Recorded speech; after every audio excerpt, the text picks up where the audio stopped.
So today we're going to talk about this Lakewood bag.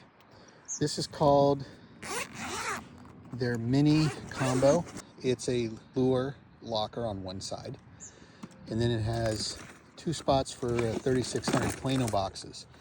And you can see I've got some cranks over here.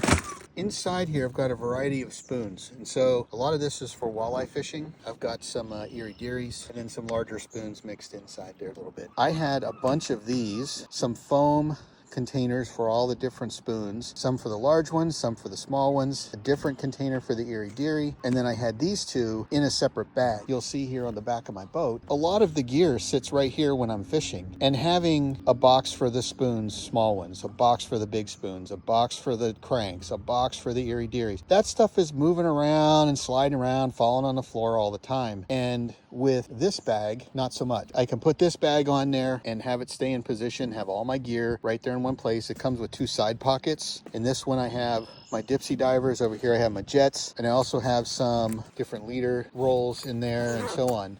And again, I can have this all on the seat at one time. The other question that I get a lot, it's hard to see here, but there's a little slot down here. It's not just straight down. Now some of them are straight down like over here, but the rest of them have this little notch in them. So when this is moving around, they're not going to fall out.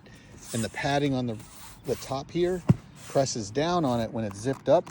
So even if it tips to the side, it's not going to have everything falling out everywhere. Here are all the boxes that was replaced by that one case. So I had my erie dearies in here. I had the big spoons in here. I had the small spoons in here, and the cranks and the other stuff I had in these two bins. So I was able to condense all of that down into that one Lakewood case, as well as the dipsy divers on the left and the jets on the right. And I also have some pliers and some other things in there. Can you imagine on the back of the boat, all of these things sliding around while I'm moving around trying to fish versus that one case? Highly recommend this. Is it legit or shit? Definitely legit.